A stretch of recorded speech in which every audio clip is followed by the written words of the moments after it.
Hello and welcome to another FlossTube Extra where I'm sharing 5 fun and easy cross-stitch finishing ideas. I'll put a link to the original episode sharing my first 5 fun and easy cross-stitch finishing ideas. In this version we're going to be looking at 5 book-themed finishing ideas. I love a book-themed finish for a cross-stitch. We all run out eventually of wall space to put our framed finishes and indeed of shelf space or other display space for pillow finishes or flat folds or whatever. But books, they just don't take up very much room, do they? You can put a book on your shelf, you can put a book anywhere, take it out, look at the cross-stitch. And it's just a way, I think, of honouring that cross-stitch and enjoying it far more than if you just put it in a box under the bed. So idea number 1 is this needlebook. This is a very simple finishing idea. You can see there's my stitched piece on the outside, and I've lined that on the other side with some fabric. I used, I think it was a tea towel. It's a bit thick, really, a bit chunky for this, but it's not difficult to do. If you want to do that by hand, I have a tutorial which I will link to, hopefully, here and in the description below on how you can get a really good hand sewn finish for something like that. And then you add your pages inside. Here I've used a couple of pieces of tweed. You could use felt. You could use flannel. If you've got something that might fray, just use pinking shears to cut a zigzag edge. And then you just stitch those in straight down the middle line, either stitching on your sewing machine or you could back stitch it by hand. And then you've got a really useful and pretty little needle book. I've used here some counting pins that someone gave me, and it's a pretty way of displaying those. But you could obviously use it in a more functional kind of way. You could have one page for each size of needle, for example. You could store some pins in there as well. You could make it half the size, to be honest. This is quite a big one. A little travel one would be really great. Idea number 2, this is a cross-stitch journal. This is not a novel idea to me. If you watch Michelle Bendy Stitchy, she quite often finishes her smalls in cross-stitch journals, and that's where I got this one idea from. This is just a notebook. I had Pretty Notebook, so I've not changed the cover. I just added some stickers that say cross-stitch journal. This is a piece that I stitched, a model stitch last year.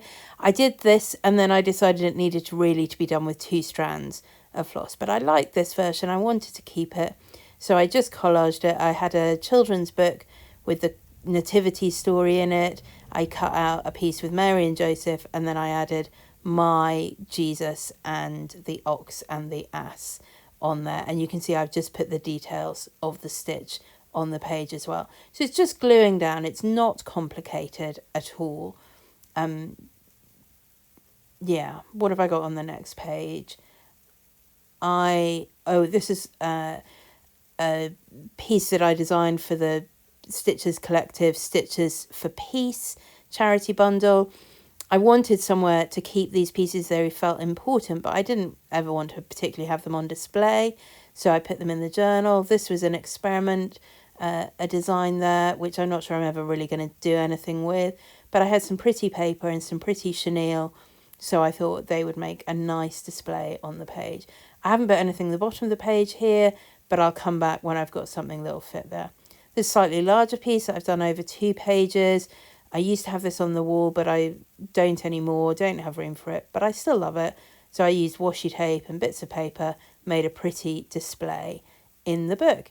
Very easy, very straightforward. You just need PVA glue is probably best for sticking your stitching. Now, yeah, like I say, I really love the cover of the notebook I already had. It's just an ordinary notebook, but you could also cover the book as well if you wanted to. Here's a slightly different idea for a cross-stitch journal. This is a fabric book. I bought this one from Etsy and I will have the link below. The seller also sells the sewing pattern if you want to make your own fabric books, and it's not difficult. I probably could have worked out how to do it myself, but I was just like, no, I'm never going to get around to it. I'm going to buy this. And the way it's designed, you can see these pages are sort of held together with the binder rings. You take each page off the rings to work on it, and you'll see what it is. It's folded over. So you get this long piece with two parts that will be on the outside, and then you won't be able to see, when you fold it back in, the back of your stitching. So it's all neatly on the inside of that page. I don't think you can cross stitch through this. Each page has 2 layers of fabric to it. You'll see I'm just about to pull that apart and show you. So it would be tricky, I think, to cross stitch through it more than a very little bit. But you can sew into it, so you can sewing machine or hand stitch into it. You could add embroidery, trim, all sorts of fabrics, whatever you want to make a really pretty collaged, textile collage journal display. You can make more pages, use bigger rings, add them in. Really lovely fabric cross-stitch journal. Okay, idea number 3. This is slightly bonkers. I'm calling this a pocketbook so that we get it in the book theme. I made one of these when I was a child, and I really wanted to make another one. It's a magic book. So you put something under the ribbons, holding it on one page, and then you open it, and magically it's in the other ribbons. And you go back, and magically it's the other way. It doesn't have a real purpose. You could put maybe a little packet of needles in there. It might be quite fun in a smalls exchange. You could include a gift card in there, for example, or a little note, something like that. You can just stand it up and use it a bit like a flat fold. It will hold together perfectly well to display it like that. But really, it's just a sort of curiosity. You make the outside covers, the inside, so it's got 4 pieces of cardboard covered with fabric, and then there are tutorials all over the internet for a magic wallet is what it's called, that you look for, where you stick the ribbons so that it has the effect opening it up in the different directions. It's, yeah. Oh, look, I'm just showing you once again with my scrap of paper. You open it out and it's on the other side. I guess, I mean, you could store money in it if you're bonkers. You can just stand it up like that. Yeah, I think the smalls gift exchange is my best idea for this, and putting a little gift card or a little note or something in there. That's idea number 3, the pocketbook. So here's idea number 4, the notebook. So as you can see, this has got a little cross stitch on the front, a little to-do list, Stitcher's to-do list, obviously. You might eat and sleep, you definitely won't clean, but you will do your stitching. And that's just, again, a cardboard cover covered with the fabric stitched piece on the front and some other fabric on the back. And then what makes this a little bit special is not just that it has a cross-stitch cover, but it has a cross-stitched spine. So I made this at a finishing workshop at Stitch in London. We made 2 signatures, those folds of paper stitched together. And it is the traditional bookbinding method is to stitch your paper together and stitch it into the spine. So what I used, you can see this was the sample. I used perforated paper. In the class we used Ada, which I think probably was slightly better. And you can Google proper bookbinding techniques using a cross stitch, and it tends to be a much more elongated cross.